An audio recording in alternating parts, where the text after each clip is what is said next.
7 macam perkara yang merusak akidah dan keimanan, merusak amal perbuatan yang sudah kita kerjakan, merusak sendi-sendi kehidupan sosial, pendek kata merusak segala hal di dalam kehidupan kita. Jauhilah olehmu 7 macam perkara yang merusak. Yang pertama, asyirku billah, menyekutukan Allah subhanahu wa ta'ala. Agama dimulai dari keyakinan, maka kehancuran agama selalu dimulai dari kehancuran keyakinan, iman atau akidah yang dimiliki oleh seseorang. Dan untuk menghancurkan nilai-nilai iman yang kita miliki ini, orang rasanya tidak akan menghantam kita dengan peluru kendali. Orang tidak akan mengirimkan nuklir ke sini. Orang tidak juga akan mengirimkan satuan militernya ke sini. Untuk menghancurkan nilai-nilai iman, dibanjiri kita dengan paham-paham yang merusak dan mendangkalkan akidah. Baik ia bernama materialisme, baik ia bernama sekularisme, baik ia bernama banjirnya maksiat dan munkarat, baik ia bernama banjirnya peradaban dan kebudayaan yang menghancurkan moral daripada anak-anak kita, sedikit demi sedikit melenturkan dan melunturkan nilai-nilai keimanan kita, untuk kemudian pada waktunya nilai iman itu akan bertukar dan berganti menjadi nilai syirik kepada Allah subhanahu wa ta'ala. Atau pada sisi lain, menjadikan yang selain Allah sebagai tujuan akhir daripada kehidupan kita. Sedangkan kita sama-sama maklum bahwa di dalam pandangan agama Islam, dosa yang tidak berampun, dosa yang terbesar, termasuk dalam kategori bapak moyangnya dosa, tidak lain adalah syirik, yakni menyekutukan Allah subhanahu wa ta'ala. Pola penghancuran iman ini memang berstrategi. Ditawarkan kita kepada paham materialisme, paham kebendaan, di mana otak menempati urutan sebagai ranking pertama, Tuhan jatuh pada urutan kedua. Lalu menyusul kepada paham sekularisme, Allah dipisahkan dari seluruh kegiatan hidup ini, untuk pada gilirannya menjadikan yang selain Allah sebagai tujuan akhir daripada seluruh kegiatan hidup kita. Oleh karenanya, kewajiban menjaga nilai-nilai iman ini merupakan kewajiban yang mulia tetapi berat. Tidak hanya untuk kita, tetapi juga bagaimana mewariskannya kepada anak-anak kita, generasi yang akan datang. Orang-orang tua bijaksana yang diceritakan di dalam Al-Quran, kalau sudah berpikir tentang anak-anaknya, pertanyaan yang paling mereka risaukan ialah, ma ta'buduna min ba'di. Anakku, kalau pada satu saat aku, ayahmu sudah tidak ada lagi di dunia ini, meninggalkan kamu semua, ma ta'buduna min ba'di, apa yang akan kamu sembah nak? Jikalau sekarang ayahmu masih mau ke masjid, masih mau melakukan rukuk dan sujud, masih beribadah menyembah Allah subhanahu wa ta'ala, kalau orang tuamu sudah tidak ada, ma ta'buduna min ba'di, masihkah engkau mau datang ke masjid? Masihkah engkau mau rukuk dan sujud? Masihkah engkau mau menyembah Allah subhanahu wa ta'ala? Pertanyaan ini yang dipikirkan oleh Nabi Yakub kepada putra-putranya. Pertanyaan ini yang diteruskan oleh Nabi Ibrahim kepada anak-anaknya. Pertanyaan ini yang diwariskan oleh generasi ulama salafus saleh kepada para generasi berikutnya. Bagaimana kita generasi sekarang? Kita orang-orang tua sekarang bukan berfikir ma ta'buduna min ba'di, malah yang kita fikirkan ma ta'kuluna min ba'di. Kalau bapak tidak ada nanti kamu makan apa nak? Perkara kamu nyembah apa urusan nomor 18. Yang penting kamu nanti hidup bisa makan, nak. Maka kita sibuk mewariskan harta kepada anak-anak kita. Kita sibuk mewariskan kebun dan tanah kepada anak-anak kita. Kita sibuk mewariskan pabrik kepada anak-anak kita, sementara kita lupa mewariskan intan yang paling mahal, mewariskan mutiara yang paling berharga, yaitu nilai iman kepada Allah Subhanahu wa ta'ala. Alangkah baiknya apabila warisan harta, warisan tanah dan kebun, warisan rumah dan pabrik didasari lebih dahulu dengan mewariskan nilai iman kepada Allah Subhanahu wa ta'ala. Sebagai orang-orang tua, kita boleh bersedih kalau anak kita tidak mengerti komputer. Kita boleh bersedih kalau anak kita tidak mengerti matematika. Kita boleh bersedih kalau anak kita tidak mengerti bahasa Inggris.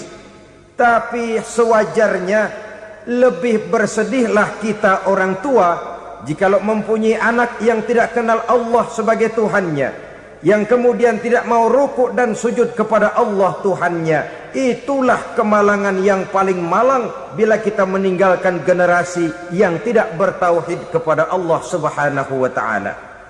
Betapapun anak kita tidak ngerti komputer, saudara, paling-paling kerugiannya cuma kerugian dunia.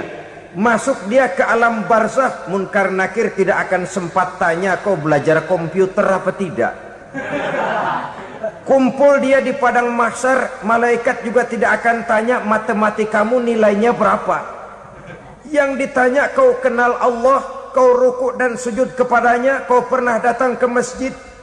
Oleh karena itu sekali lagi, menjaga nilai iman tidak hanya untuk kita, tetapi juga mewariskannya kepada anak-anak kita, generasi yang akan datang. Sungguh kemalangan yang paling besar apabila kita meninggalkan anak-anak kita. Mereka kita tinggalkan lemah ekonominya, itu tidak baik. Mereka kita tinggalkan lemah otaknya, itu pun akan membuat mereka tertinggal oleh yang lain. Tapi yang paling celaka, jikalau kita tinggalkan mereka dalam kondisi lemah imannya, rapuh akidahnya, tidak baik dan tidak betul keyakinan hidupnya. Oleh karena itu Nabi berpesan, jauhilah 7 perkara yang merusak. Yang pertama, syirik kepada Allah Subhanahu wa ta'ala. Menyekutukan Allah baik dalam ucapan, dalam keyakinan ataupun dalam perbuatan. Ini perkara pertama yang termasuk 7 perusak besar di dalam kehidupan. Kalau sudah jatuh kita ke lembah syirik, bagaimanapun banyak kebaikan yang kita kerjakan, berjiwa sosial, bertangan pemurah, gemar menolong orang lain, kalau memang dasarnya syirik, maka seluruh kebaikan kita akan hancur, tidak akan ada nilainya dalam pandangan Allah Subhanahu wa ta'ala. Dalam pandangan manusia, mungkin kita dicatat sebagai orang sosial, gemar menolong orang lain, tidak berpangku tangan melihat orang yang mendapat kesulitan, tapi oleh karena dasarnya syirik, dasarnya tidak mentauhidkan Allah, maka seluruh nilai kebaikan yang kita kerjakan tidak akan ada nilainya dalam pandangan Allah Subhanahu wa ta'ala. Maka jagalah iman kita jangan sampai dihinggapi penyakit syirik yang bagaimana kecilnya sekalipun. Sekali lagi, baik syirik dalam bentuk ucapan, syirik dalam bentuk keyakinan, sampai kepada syirik dalam bentuk perbuatan, kita berhindar kepada sifat-sifat yang sedemikian itu. Karena apa? Dalam satu ayat Quran Allah Subhanahu wa ta'ala menjelaskan, innallaha la yaghfiru ayyushraka bih wa yaghfiru ma duna dzalika liman yasha. Allah tidak akan memberi ampun kepada orang-orang yang menyekutukannya, tapi Allah masih mau memberikan ampun kepada dosa-dosa yang selain itu bagi orang-orang yang dikehendakinya. Dosa selain syirik, apabila kita bertaubat, Allah masih mau mengampuni. Tapi kalau sudah jatuh ke tempat syirik, itu sudah dosa yang tidak berampun. Taubatnya tidak lain melepas syirik, kembali kepada tauhid, berkeyakinan bahwa hanya ada Allah Subhanahu wa ta'ala, Tuhan satu-satunya, yang lam yalid walam yulad walam yakul lahu kufuwan ahad. tidak beranak, tidak pula diperanakkan, dan tidak satupun yang dapat menyerupai Tuhan Allah Subhanahu wa ta'ala. Saudara-saudara kaum muslimin rahimakumullah, bahwa kita di zaman sekarang memang tidak menyembah berhala, ya. Bahwa kita tidak berterang-terangan mengatakan Tuhan lebih dari satu, memang. Bahwa kita tidak berkeyakinan Tuhan itu punya anak atau diperanakkan, tentu. Tapi dalam perbuatan dan i'tiqad kita kadang-kadang jatuh tanpa kita sadari ke tempat yang bernama syirik ini. Oleh karenanya, di zaman di mana teknologi makin canggih, di mana kemajuan pembangunan makin menjangkau berbagai aspek kehidupan, diperlukan keseimbangan antara kemajuan fisik material dengan kemajuan mental spiritual. Apabila tidak ada keseimbangan, yang terwujud tentulah kepincangan, yang diawali dengan pincangnya cara kita berpikir, sehingga pada akhirnya akan mengarah kepada pincangnya cara kita berbuat dan bertindak di dalam kehidupan kita. Oleh karena itu Nabi berpesan, jauhilah sifat syirik, karena syirik merupakan dosa yang teramat besar. Ini sifat merusak yang pertama. Yang kedua kata Nabi, wasihra, jauhilah sihir. Sihir ini juga termasuk perkara yang merusak kehidupan. Kita semua sama-sama maklum bahwa sihir sebenarnya bukan persoalan baru. Sejak sebelum datang Islam, sihir itu sudah ada. Di zaman Yunani kuno sihir ada, di zaman Mesir kuno, di zaman Cina kuno, dan yang lain-lain yang serba kuno, sihir itu sudah ada. Bahkan para nabi pun, para rasul yang diutus oleh Allah Subhanahu wa ta'ala, senantiasa berhadapan dengan ahli-ahli sihir untuk menguji kebenaran dari misi yang mereka bawa.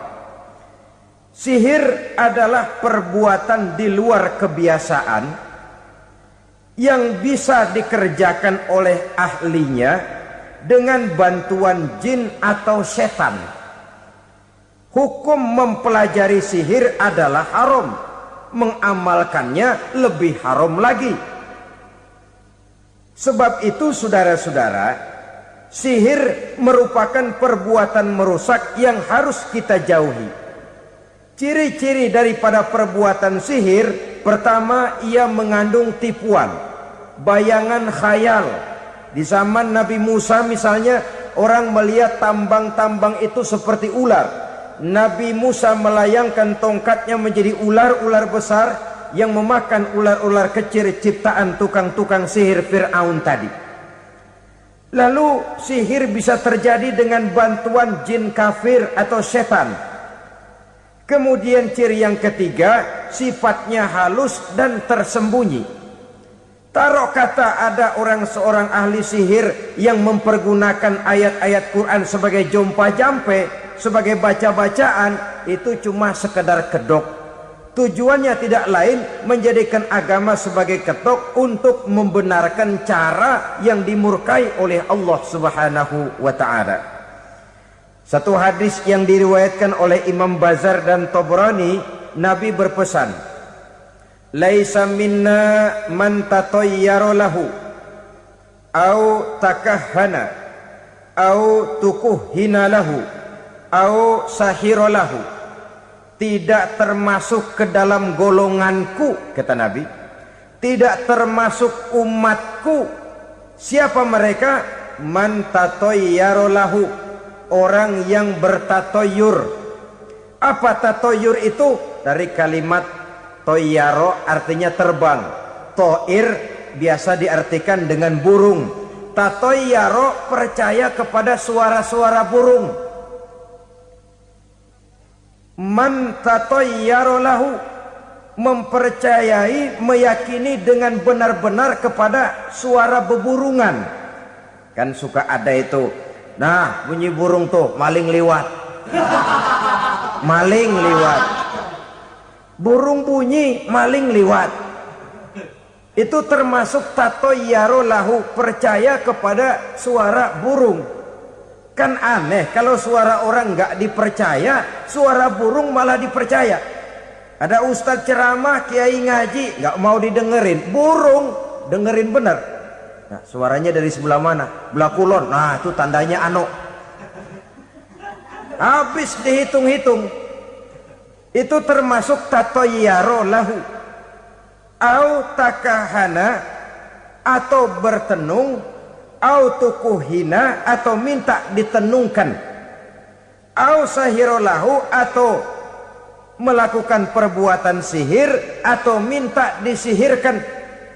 Laisa minna, tidak termasuk ke dalam golonganku, kata Nabi. Sehingga dengan demikian saudara-saudara, menghadapi sihir dengan sihir sekalipun termasuk perbuatan yang tidak diajarkan oleh agama. Kita kan mempelajari sihir untuk jaga diri, tidak apa-apa. Yang dilarang mengamalkannya, dilarang juga mempelajarinya. Sebab orang kalau sudah mengetahui, biasanya lalu terangsang untuk mencoba. Kalau percobaannya berhasil, biasanya terangsang untuk coba lagi dan coba lagi. Pada akhirnya ketagihan, lalu beralih menjadi profesi, apalagi itu nanti bisa mendatangkan hasil uang. Saudara-saudara kaum muslimin rahimakumullah, kita manusia makhluk nyata. Kita hidup di alam nyata, terikat oleh sunnatullah, causality. Oleh karenanya, bagi kita keyakinan yang penuh, keikhlasan di dalam bertuhankan Allah, penyerahan diri sepenuhnya hanya kepadanya, itu sudah merupakan obat penangkal yang sangat ampuh agar kita tidak terkena penyakit-penyakit yang dibuat oleh setan dan para pembantunya. Sehingga beberapa ayat Quran mengajarkan, misalnya a'udzu bikalimatillahi tammati min syarri ma khalaq, atau bismillazi la yadurru ma'asmihi syai'un fil ardi wala fis sama, dengan menyebut nama Allah yang tidak bisa mendatangkan bahaya sedikit pun, dari baik yang datang dari langit maupun yang datang dari bumi. Jiwa yang kosong dari keyakinan yang penuh kepada Allah, jiwa yang penuh was-was dan ragu-ragu, itu yang mudah terserang oleh penyakit-penyakit yang dikerjakan oleh para tukang-tukang sihir, yaitu oleh setan dan seluruh para pembantunya. Kemudian hadis kedua yang diriwayatkan oleh Imam Ibnu Hibban, Nabi bersabda, la yadkhulul jannata mudminu khamrin wala mu'minu bisihrin wala qati'u rahmin. Tidak masuk surga. Ini Nabi yang bilang, tidak masuk surga. Siapa itu? Pertama, mudminu khamrin, orang yang berkekalan dalam mabuk. Selalu mudminun itu sudah menjadi perbuatan rutinnya, tidak kapok-kapoknya, teler seumur hidup. Mudminu khamrin, tidak masuk surga orang yang selalu bermabuk-mabukan. Yang kedua, wala mu'minu bisihrin, orang mukmin tapi main sihir. Ini juga oleh Nabi diperingatkan, tidak akan masuk surga orang mukmin tapi suka main sihir. Wala qati'u rahmin, dan tidak juga orang yang memutuskan silaturahmi. Tiga macam manusia yang diperingatkan Nabi tidak akan masuk surga: orang yang selalu mabuk, orang mukmin yang main sihir, dan orang yang memutuskan silaturahmi. Saudara-saudara kaum muslimin rahimakumullah. Lalu orang berkata, kenapa dilarang kita bersihir? Padahal Rasul sendiri kan punya mukjizat. Nah, kita memang harus membedakan antara mukjizat dengan sihir. Dalam kehidupan agama kita kenal ada yang namanya mukjizat, ada yang namanya karomah, atau keramat biasa diucapkan, ada yang namanya maunah, ada yang namanya irhas, ada juga yang namanya sihir. Kesemuanya ini berbeda, saudara-saudara. Yang dinamakan mukjizat itu khusus untuk para rasul saja. Satu kejadian luar biasa yang terjadi dilakukan oleh Rasul atas izin dari Allah Subhanahu wa ta'ala. Perbedaannya dengan sihir jelas. Sihir dari setan, mukjizat dari Allah. Sihir bisa dipelajari, mukjizat tidak. Sihir umumnya untuk maksud-maksud yang tidak baik, sedangkan mukjizat untuk memperkuat kebenaran yang disampaikan oleh para rasul dan ditentang oleh umatnya. Bahkan kafir Quraisy dahulu menganggap orang-orang ahli sihir itu berada dalam satu posisi yang hina, sehingga mereka mengatakan dan menuduh Nabi Muhammad sebagai tukang sihir. Tuduhan sebagai tukang sihir adalah tuduhan yang sangat aib dan hina. Di tengah masyarakat kufar jahiliyah, kedudukan tukang sihir dipandang sebagai kedudukan yang hina, sehingga mereka mengejek Nabi dengan sebutan tukang sihir. Jadi mukjizat hanya untuk Rasul saja. Kemudian karomah. Karomah ini asal kata dari karomah, kehormatan, kemuliaan yang diberikan Allah kepada hamba-hambanya yang rajin mendekatkan diri kepadanya. Oleh karena ketekunannya melaksanakan ibadah, Allah memberikan keistimewaan kepada orang itu, yang dengan keistimewaannya dia bisa mengerjakan yang tidak bisa dikerjakan oleh orang lain. Karomah hanya bisa dicapai dengan prestasi ibadah. Kalau sihir mau ibadah apa enggak, asal dia belajar, bersatu dan berteman dengan setan, memenuhi persyaratan-persyaratan setan, biasanya lalu bisa. Sedangkan karomah tidak mungkin terwujud tanpa orang mendekatkan diri sedekat-dekatnya kepada Allah Subhanahu wa ta'ala. Maka kita lihat biasanya orang-orang yang punya ilmu sihir, mukanya rata-rata nggak enak dilihat. Kumuh, jauh dari air wudhu, jauh dari sujud kepada Allah, malah berteman dengan setan, menjadi pelayan-pelayannya setan. Saudara-saudara, adapun maunah, keistimewaan yang diberikan Allah kepada hamba-hambanya yang belum sampai kepada tingkat wali, tapi orang itu lebih banyak kebaikannya daripada kesalahannya. Umpamanya, saudara jalan bertiga di pinggir jalan, saudara ada pada posisi di tengah, lalu bertiga ini ketabrak mobil. Menurut perhitungan saudara mati lebih dahulu, tapi terjadi hal yang aneh, dua teman saudara mati, saudara malah cuma luka dan lecet sedikit saja.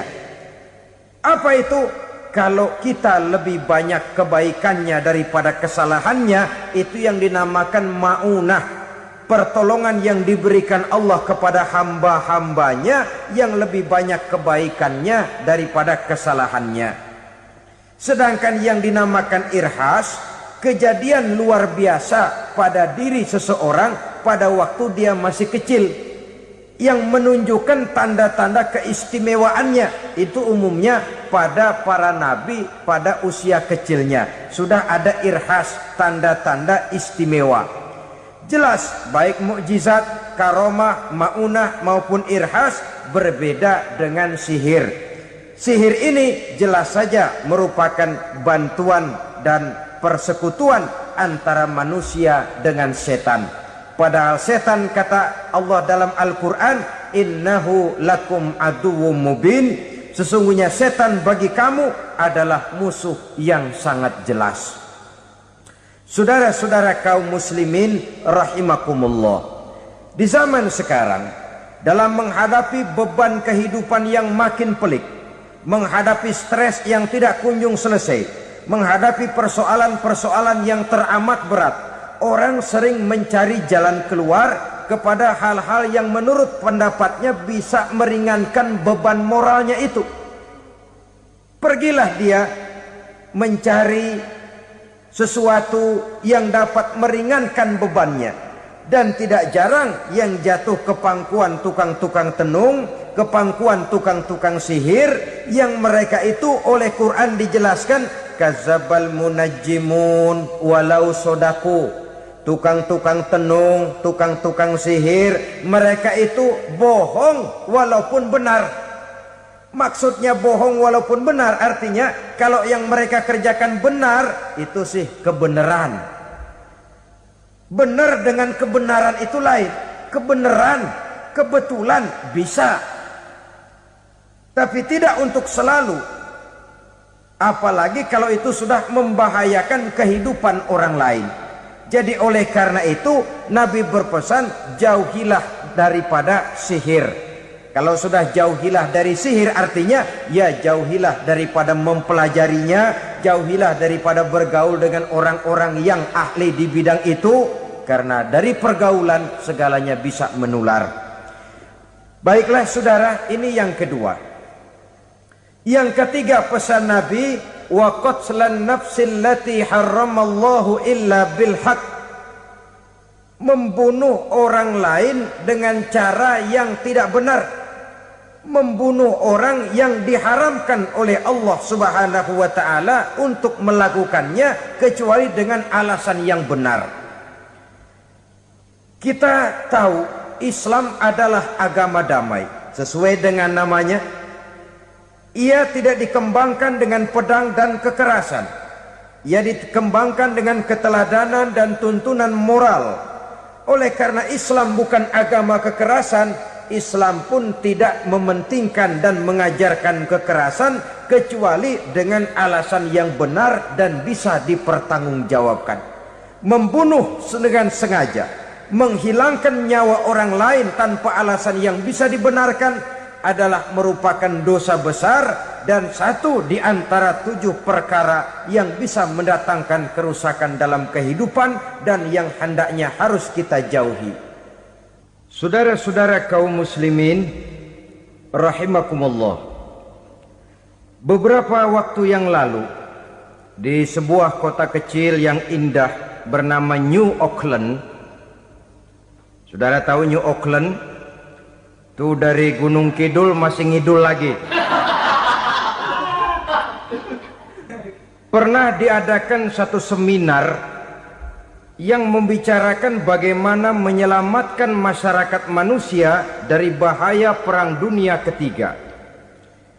Diperkirakan kalau terjadi Perang Dunia Ketiga, manusia tidak akan tersisa. Sebab apa? Pada waktu itu cadangan nuklir yang dimiliki oleh bersama Amerika dan Rusia konon sudah sanggup memusnahkan 6 miliar manusia pada saat jumlah manusia baru 5 miliar. Jadi kelebihan nuklir dunia ini. Kalau terjadi Perang Dunia Ketiga, sulit manusia untuk tersisa.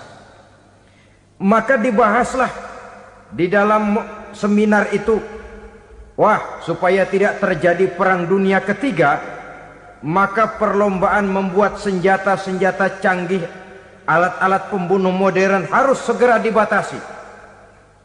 Dibahas, tidak mungkin kita membatasi perlombaan membuat senjata. Kenapa? Makin maju ilmu dan teknologi, makin canggih senjata yang ditemukan.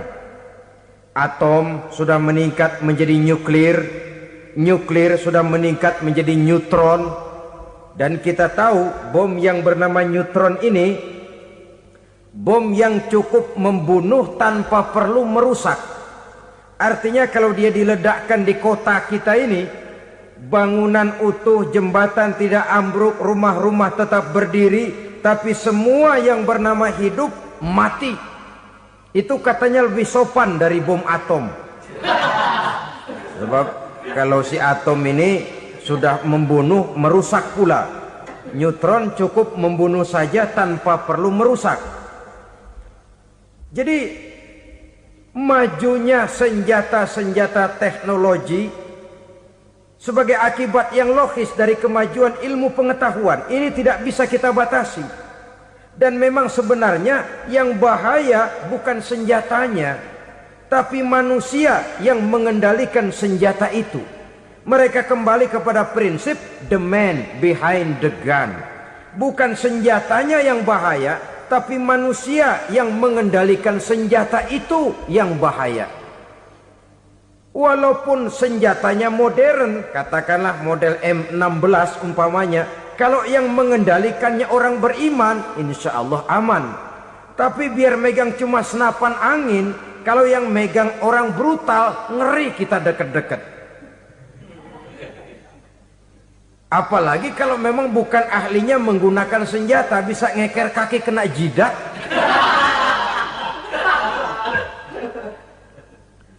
Mereka kembali kepada prinsip lama yang tetap baru. Bukan senjatanya yang harus dibatasi, manusia yang mengendalikan senjata itu yang perlu dibicarakan. Nah, kalau begitu, agar manusia tidak mempergunakan senjata sewenang-wenang, apa yang harus kita lakukan?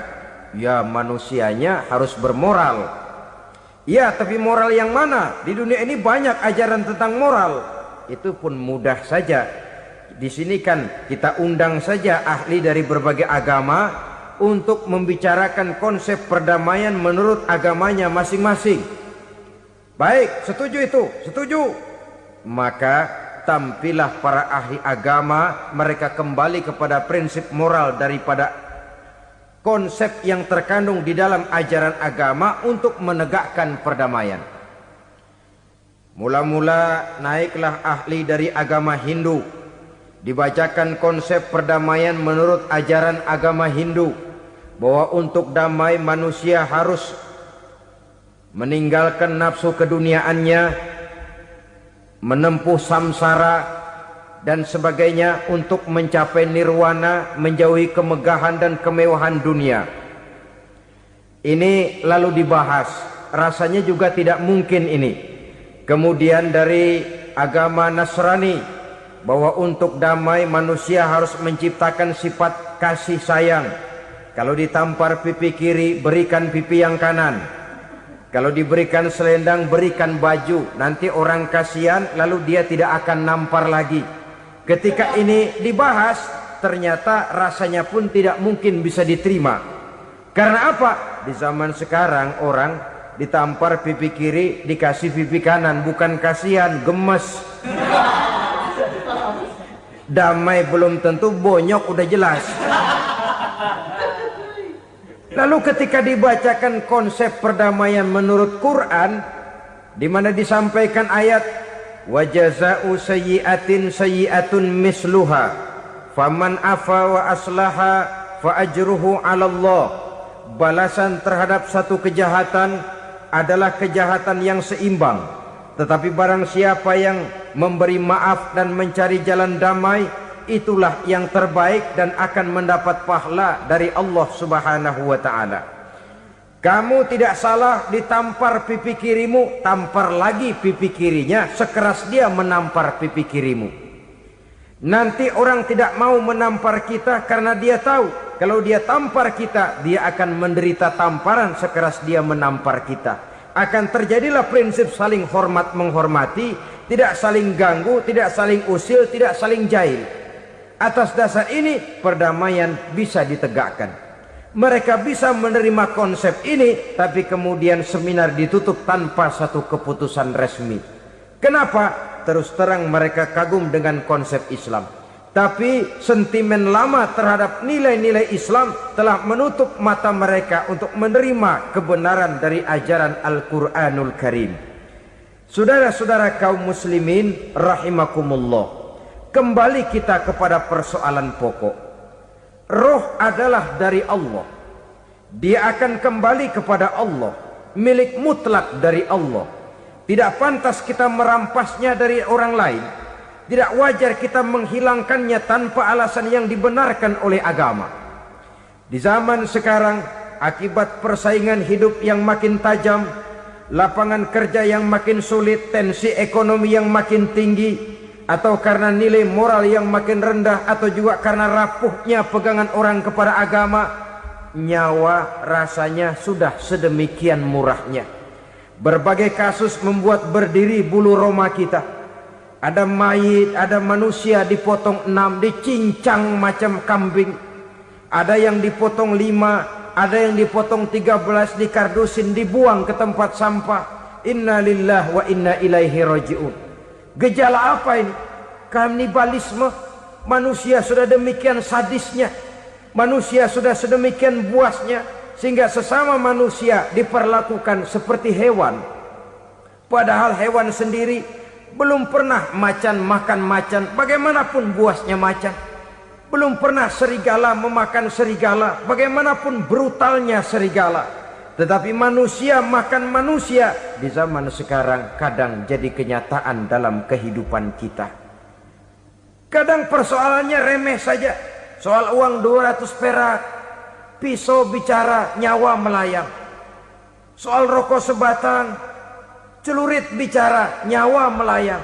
Soal-soal yang sama sekali tidak prinsip, begitu mudah kita menghilangkan nyawa orang lain.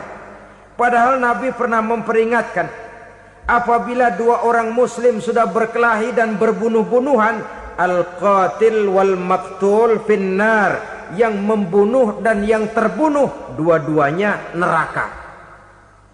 Sahabat heran, ya Rasul, kalau yang terbunuh, kalau yang membunuh masuk neraka itu sih wajar, tapi yang terbunuh kenapa neraka juga?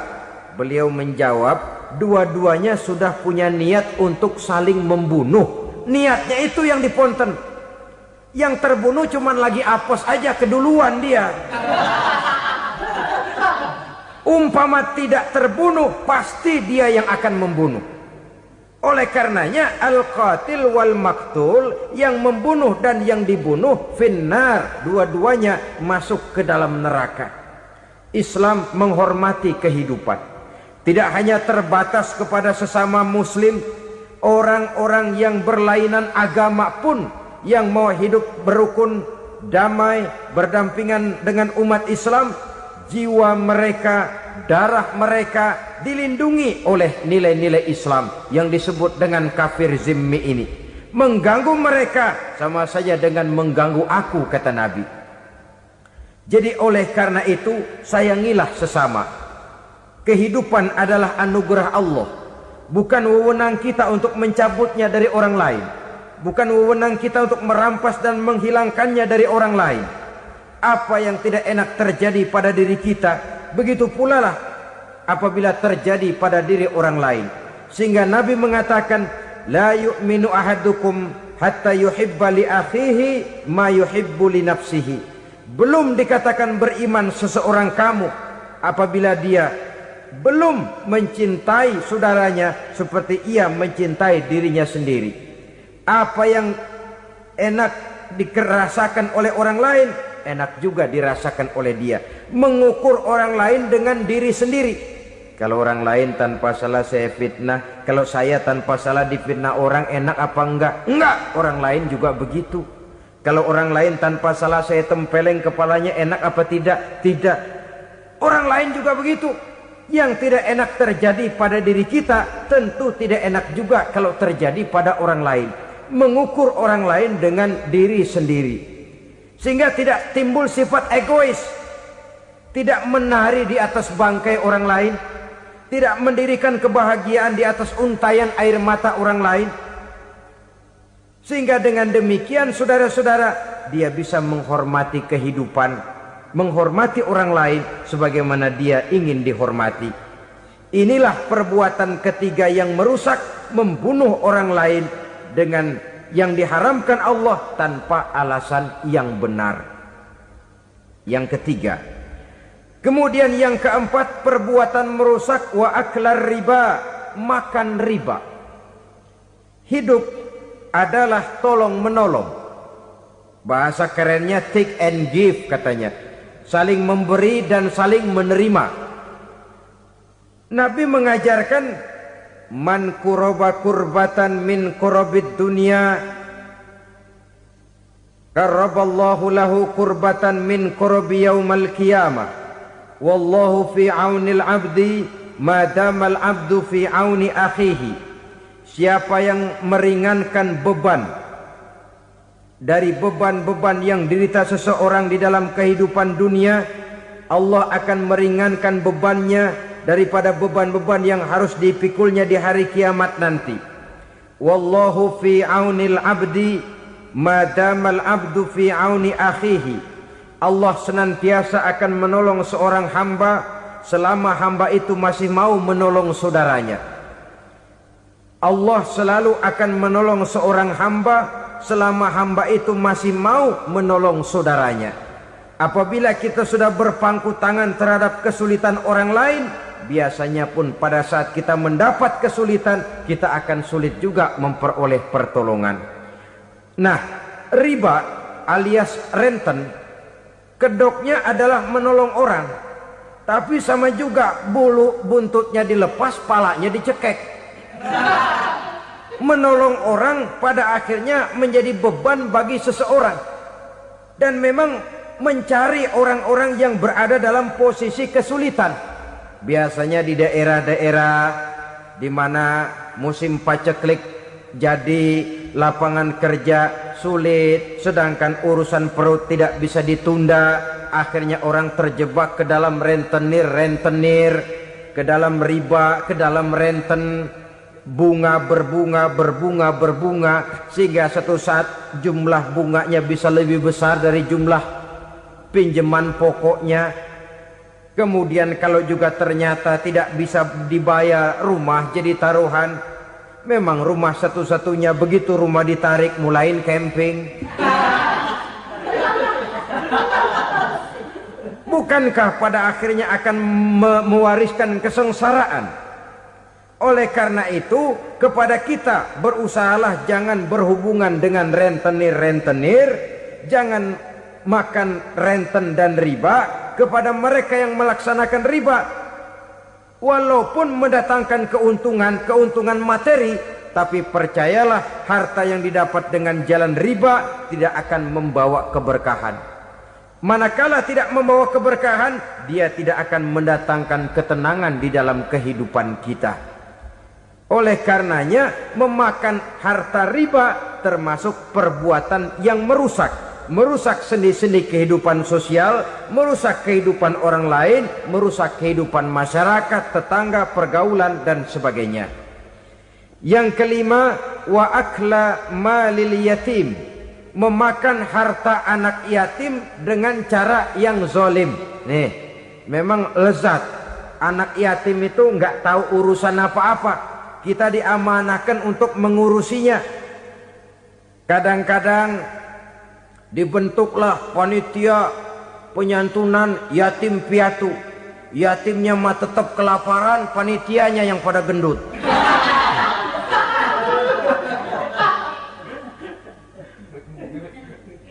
Padahal memakan harta anak yatim termasuk perbuatan dosa besar. Dan menjantuni yatim merupakan perbuatan mulia. Nabi mengatakan, ana wa kafilul yatim kahataini yaumal qiyamah. Aku dan orang-orang yang menyantuni anak yatim seperti dua jari ini pada hari kiamat nanti. Dekat sekali. Jikalau ingin di hari akhir nanti dekat dengan Rasul, bersahabatlah dengan anak-anak yatim. Jadilah pengurus anak-anak yatim. Bangunlah panti-panti asuhan yatim. Pada saat bapak ibunya meninggal, kitalah yang menjadi orang tuanya. Bahkan sedemikian besar perhatian Islam terhadap anak-anak yatim ini, sehingga Quran memberikan peringatan, ara'aital ladzi yukadzibu biddin fadzalikal ladzi yad'ul yatim wa la yahuddu ala ta'amil miskin. Tahukah kamu siapa orang yang mendustakan agama? Beragama tapi dianggap dusta, solatnya dusta, puasanya dusta karena agamanya sudah berdusta. Siapa mereka? Fazalikal ladzi yad'ul yatim, orang yang menyia-nyiakan anak yatim. Wala yahuddu ala ta'amil miskin, dan tidak pernah memberi makan kepada orang-orang yang menderita kemiskinan, menyia-nyiakan, meninggalkan anak yatim, termasuk perbuatan yang divonis kita sebagai orang yang mendustakan agama. Saudara-saudara kaum muslimin rahimakumullah, maka sangat dicela mengeksploitir anak-anak yatim, menjadikan mereka sebagai kedok untuk mencari kekayaan pribadi. Tetapi jikalau ikhlas, ganjarannya sangat besar, nilai pahalanya sangat besar. Menyantuni yatim tidak hanya setahun sekali.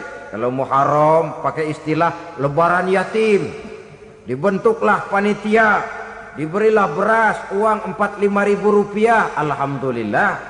Tapi jangan lupa, si yatim tidak hidup cuma satu hari. Dia tidak hidup cuma di bulan Muharram saja, dia hidup 12 bulan dalam setahun. Sebagaimana anak-anak yang lain, dia juga berhak punya masa depan.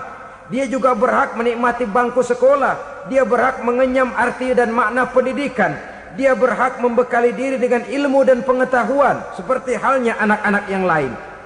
Maka kita yang diberikan keluasan oleh Allah, ingatlah itu, bersahabatlah dengan anak-anak yatim, santuni mereka. Perkara setahun sekali di bulan Muharram, alhamdulillah, itu bagus, bin Thayyib alias baik. Tapi tentu dan tentu, sekali lagi, si yatim tidak hanya hidup di bulan Muharram. Dia hidup 12 bulan dalam setahun, 24 jam di dalam sehari. Oleh karenanya, menyia-nyiakan mereka pada saat posisi kita memang mampu akan memojokkan kita dalam satu posisi di mana kita dianggap sebagai orang yang mendustakan agama, memakan harta anak yatim dengan cara yang zolim. Bapaknya udah meninggal, kebunnya lebar, anaknya dikelecehin. Nah, dah kamu nggak usah pusing, nanti saya yang ngurus. Akhirnya bukan ngurus, nguras. Si yatim mungkin tidak tahu bahwa dia disia-siakan, haknya diambil, miliknya dizolimi. Tapi Allah yang akan membalasnya dengan seadil-adilnya. Maka makan harta anak yatim biasanya balasannya tokcer bin paten. Nggak banyak selang tempo itu, nggak percaya cobain dah. Nyobain aja kan nggak bayar, umpama. Memakan harta anak yatim dengan cara yang zolim, ganjarannya biasanya kontan. Kenapa? Ratapan si miskin, untayan air matanya, jeritan kepedihan hatinya, membuka pintu langit, permohonannya diijabah, getaran hatinya didengarkan oleh Allah. Maka balasannya biasanya kontan, spontan, tidak menunggu waktu terlalu lama. Itu di dunia, belum lagi di akhirat nanti. Bukankah dalam riwayat Mi'raj diceritakan Nabi melihat di neraka itu orang perutnya sebesar rumah? La haula wala quwata. Itu perut kayak rumah, bagaimana jalannya tuh orang? Dan memang gak jalan, diseret-seret oleh malaikat di neraka itu. Hancur perutnya, amburadul itu perut. Berantakan isinya, dibulatkan lagi, diseret lagi, hancur lagi, dibulatkan lagi. Sampai Nabi tanya, orang itu begitu berat siksanya kenapa ya Jibril?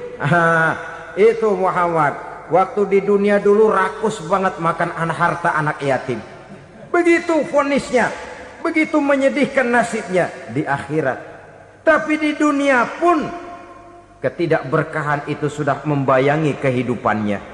Oleh karena itu, kepada saudara-saudara yang mendapat titipan anak yatim, berbahagialah, karena semulia-mulia rumah adalah rumah yang di dalamnya ada anak yatim yang disantuni. Sehina-hina rumah adalah rumah di mana di dalamnya ada anak yatim yang disia-siakan. Begitu kata Nabi kita. Rumah yang paling mulia dalam pandangan Allah, rumah yang di dalamnya ada anak yatim yang disantuni. Rumah yang paling hina dalam pandangan Allah, rumah yang di dalamnya ada anak yatim yang nasibnya disia-siakan. Berbahagialah saudara apabila menjadi penyantun anak-anak yatim, pelindung mereka, sehingga mereka mempunyai masa depan sebagaimana anak-anak lainnya. Rasulullah sendiri sedemikian peka terhadap keadaan anak-anak yatim karena beliau sendiri memang mengalami umur 6 bulan dalam kandungan ibu, beliau sudah ditinggalkan oleh ayahnya. Pada saat berusia 6 tahun ibu sudah meninggal. Yatim piatu dalam usia di mana beliau sedang perlu belas kasih seorang ibu dan pengertian seorang bapa. Kepekaan itu lalu timbul, bahkan kemudian sampai kepada beliau berkata, aku dan orang yang menyantuni anak yatim seperti jari tengah dan jari telunjuk di hari akhirat nanti. Sedemikian dekatnya. Baiklah ya, jadi yang kelima, memakan harta anak yatim. Jauhi karena ini perbuatan yang merusak. Yang keenam, watawalli yaumaz zahfi, melarikan diri pada hari pertempuran. Apa ini? Khianat. Tidak konsekuen dengan konsep perjuangan. Pada mulanya keras benar teriak, berantas korupsi, ganyang korupsi. Cuma karena belum dapat giliran. Begitu dia naik dapat kesempatan, korupsinya lebih edan dari yang diteriakinya. Ini termasuk tawalli yaumaz zahfi, berpaling pada hari peperangan. Di saat menghadapi musuh, kalau belum kelihatan musuh, teriaknya nyaring bener. Jangan takut, demi kebenaran sampai titik darah yang paling penghabisan. Musuh belum kelihatan. Begitu musuh sudah kelihatan, paling dulu lari ke belakang. Kalau diajak berjuang ada saja alasannya. Sehingga Quran memberikan peringatan kepada kita semua. Mengapa kamu ini berat? Kalau sudah diajak berjuang di jalan Allah, kakimu seperti terhunjam berakar di perut bumi. Berat untuk melangkah berjuang. Lari dari pertempuran tidak konsekuen dengan konsepsi perjuangan. Mau enaknya saja. Dalam kondisi yang sulit lalu berpangku tangan. Ini termasuk ciri munafik yang di dalam Al-Quran disindir dengan bahasa kullama adha'a lahum masyaufi wa iza azlama alaihim qamu. Waktu terang mereka jalan, giliran gelap mereka mandek. Artinya, maksudnya, kalau giliran ada untungnya aja, rame-rame teriak Islam. Tapi begitu diminta berjuang, dituntut berkorban, rame-rame mundur. Waktu dilihat di Islam ada untungnya, rame-rame teriak Islam. Pak, saya Islam banget, Pak. KTP saya Islam, Pak. Pokoknya Islam banget dah. Tapi ketika diminta berjuang, dituntut sedikit berkorban, rame-rame mengundurkan diri. Tahun 65 PKI berontak. Waduh, waktu itu jadi orang Islam untung itu. Nggak dikejar-kejar, aman. Masjid rame, mobil-mobil mewah parkir di depan musola dan masjid. Kenapa? Waktu itu asal udah ke masjid aman. Islam selamat, untung. Tapi begitu keadaan aman, yang parkir di musola sepeda butut melulu.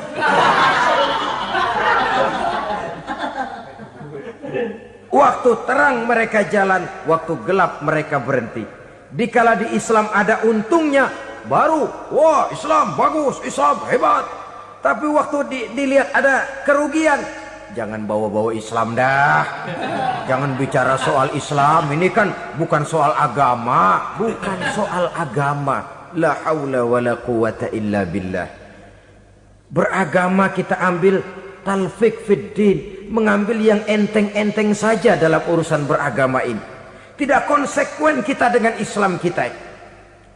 Seolah kita mau memilih mana yang terasa cocok sama selera kita, kita teriak Islam. Beratan aja dikit, rame-rame berpaling. Itu termasuk tawalli yaumaz zahfi. Para pengkhianat, mental-mental hipokrit yang tidak mau konsekuen menghadapi segala bahaya. Itu termasuk perbuatan yang merusak. Kenapa? Kalau cuma dia saja yang lari, mungkin tidak jadi soal. Tapi larinya ini akan mempengaruhi orang lain. Nah, pengaruhnya itu yang dicegah.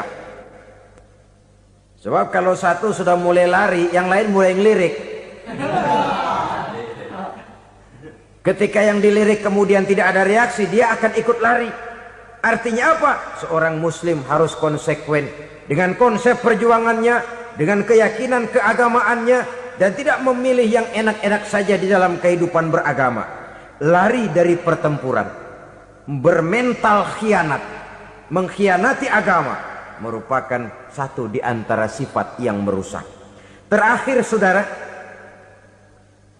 wa qazfal muhsanatil ghafilatil mu'minat, menuduh perempuan baik-baik yang tidak tahu menahu tentang tuduhan yang dituduhkan kepadanya, menuduh perempuan mukmin yang baik-baik yang tidak tahu menahu tentang tuduhan yang dilakukan kepadanya.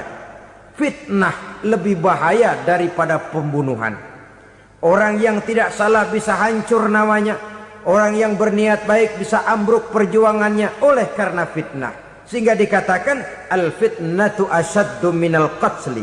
Fitnah lebih bahaya daripada pembunuhan.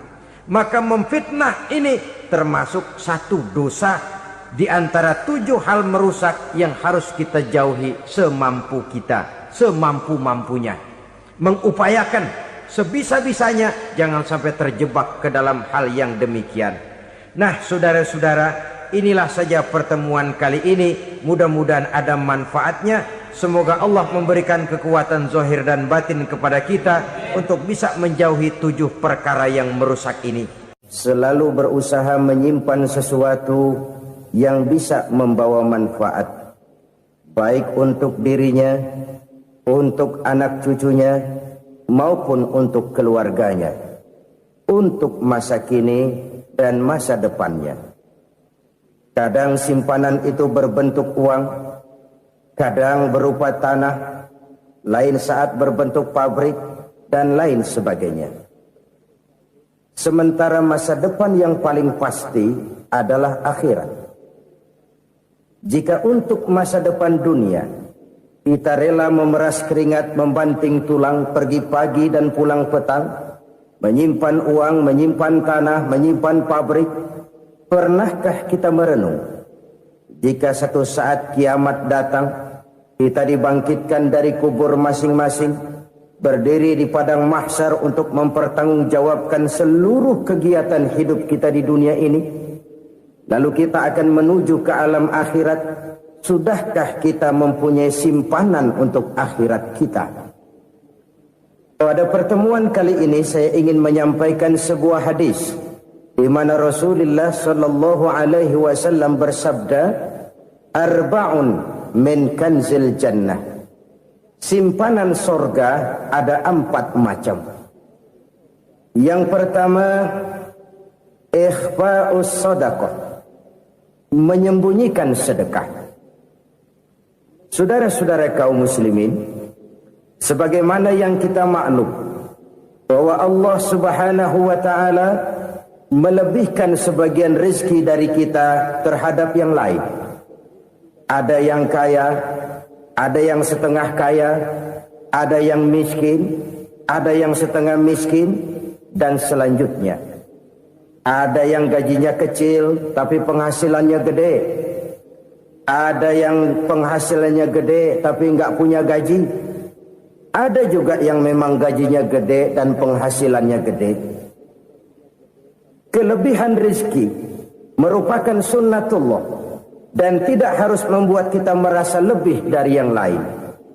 Bahkan sebaliknya, kelebihan itu harus membuat kita ringan tangan untuk menolong mereka yang memang memerlukan pertolongan. Kalau saudara diberikan ilmu, maka pertanyaan akhirat cuma satu: ilmumu kau amalkan untuk apa? Kalau saudara diberikan umur yang panjang, pengadilan akhirat juga bertanya satu: umurmu kau habiskan di mana? Tapi kalau saudara diberikan harta, pengadilan akhirat akan bertanya 2: hartamu kau dapat dari mana, kau belanjakan kemana.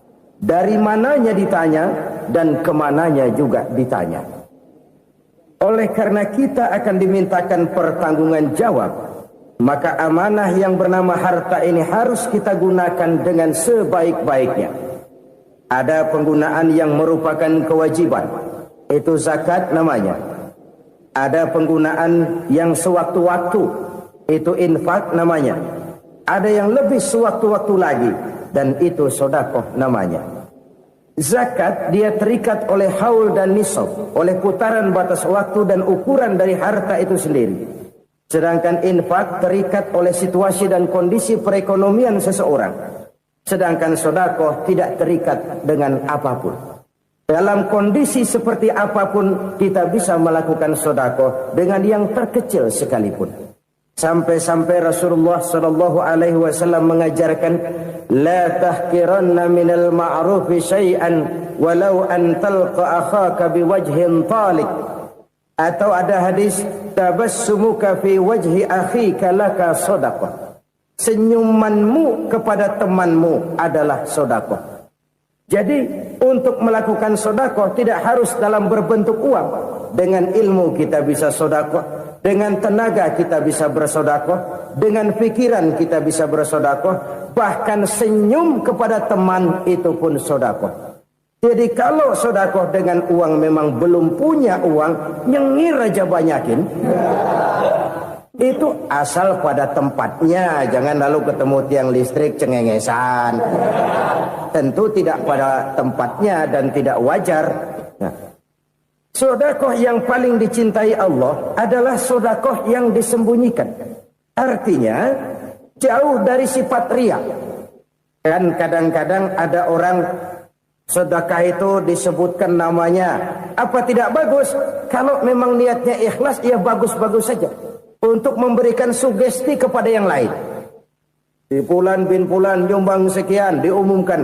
Boleh kalau niatnya untuk memberikan rangsangan kepada yang lain supaya dia menyumbang lebih besar dari orang tadi.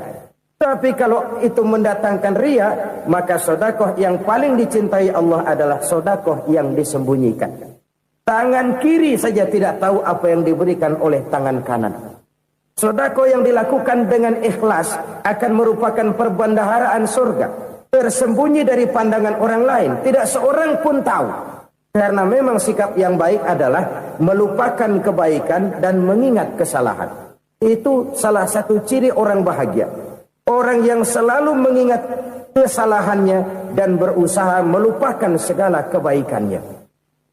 Kalau dia akan berada kebaikan, dia tidak bisa ikut, dia merasa rugi karena dia merasa belum pernah berbuat baik. Tapi kalau akan melakukan kesalahan baru, dia ingat kesalahan yang sudah-sudah, sehingga terhalang baginya untuk melakukan satu kesalahan baru. Demikianlah saudara-saudara, bahwa Allah melebihkan rizki sebagian kita dari yang lain, agar terjadi tolong-menolong dalam kehidupan ini. Jadi kesenjangan yang nature, kesenjangan yang